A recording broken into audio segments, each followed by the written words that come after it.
민주화 인권의 5월 정신 반드시 세우겠다. 윤석열 후보가 5.18 민주묘지 방명록에 남긴 글입니다. 앞서 광주 시민사회와 5월 단체는 윤 후보의 오늘 광주 방문을 두고 진정성 없는 사과 방문이다. 오지 말라. 이런 입장을 밝혔는데 사과 뒤에 분위기가 어떤지 바로 광주를 연결해서 분위기를 들어보겠습니다.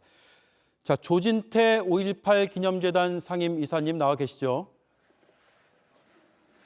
네, 안녕하십니까? 예, 안녕하십니까. 우선 윤석열 후보가 40년 전 5월 광주의 희생을 똑똑히 기억하고 있다고 고개를 숙였습니다. 진정성을 느끼셨나요? 그럼에도 불구하고 이 광주와 시민들은 5.18은 매우 실망스러웠습니다. 사과에는 사과 받는 사람의 마음과 감정이 굉장히 중요합니다. 윤석열 후보는 일방적으로 자기 일정을 공개해 놓은 다음에 그리고 자기 일정만을 따라서 이동하고 그리고 사과받는 사람들의 마음의 상태는 전혀 고려하지 않고 본인이 할 말만 해버리고 그냥 가버린 것과 다름이 없습니다. 예. 그러면 사전에 연락이 없었다는 얘기인가요? 전혀 통보받은 바 없습니다.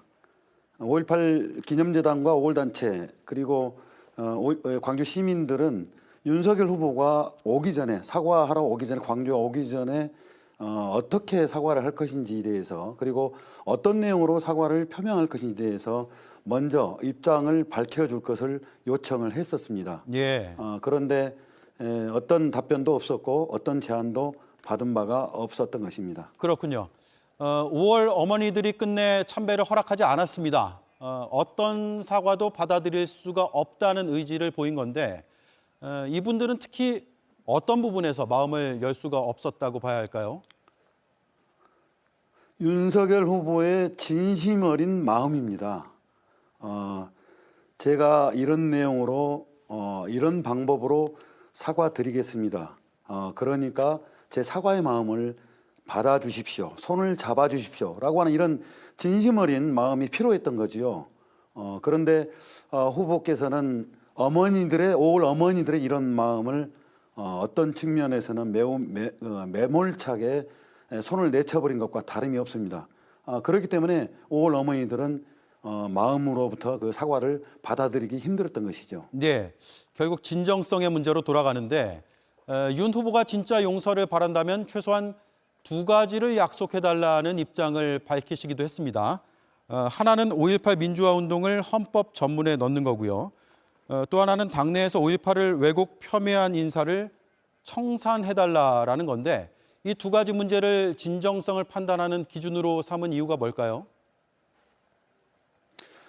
우선적으로는 5.18로 인한 그 마음의 고통, 상처 그리고 시민들이 모두 가지고 있는 그런 고통을 더 이상 받아서는 안 된다는 이제 간절한 소망이 있는 건데요.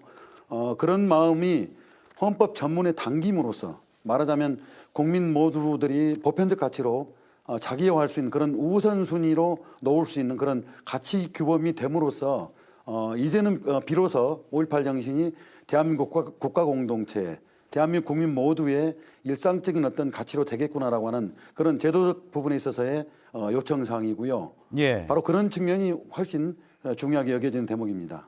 알겠습니다. 여기까지 듣겠습니다. 윤석열 후보 사과 뒤에 광주의 분위기를 들어봤습니다. 인터뷰 감사합니다.